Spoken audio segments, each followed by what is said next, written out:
far exceed what modern societies typically understand as ethnic conflict. Next, we will examine several historical events to understand how such extreme violence occurred and why it did not persist into the modern era.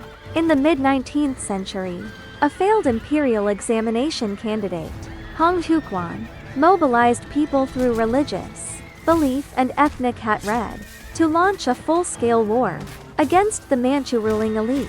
The conflict rapidly escalated into nationwide systemic violence. Over more than a decade, China's population declined by approximately 20 to 30 million. Massacres, rape, and the burning of villages were not isolated incidents, but routine features of the war.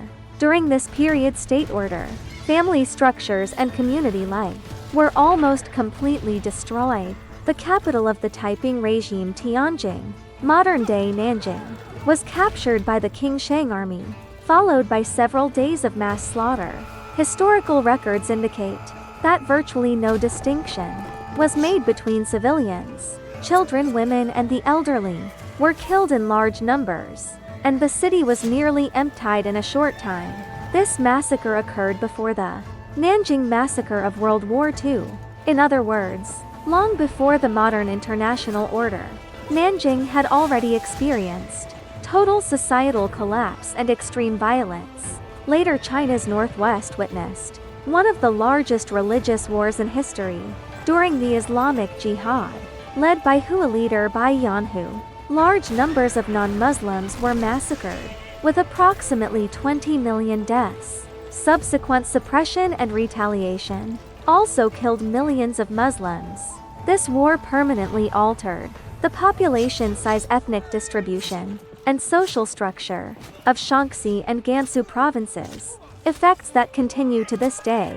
According to Chinese population history, in 1861, Gansu had approximately 19 million people. By 1880, only 4.955 million remained, a loss of 74.5.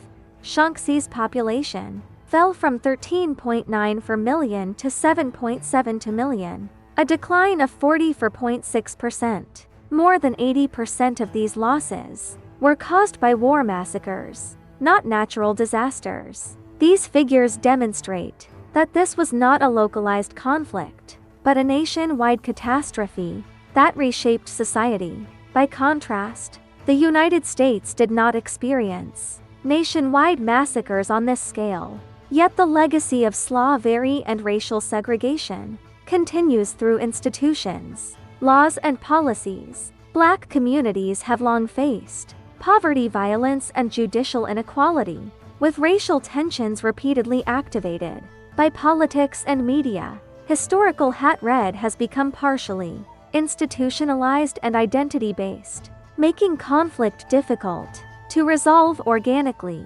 What truly determines the trajectory of a society is not how brutal its history was, but whether that history is continually exploited or used as a warning. China's experience shows that the same legacy of violence can lead to entirely different modern outcomes, depending on institutional choices.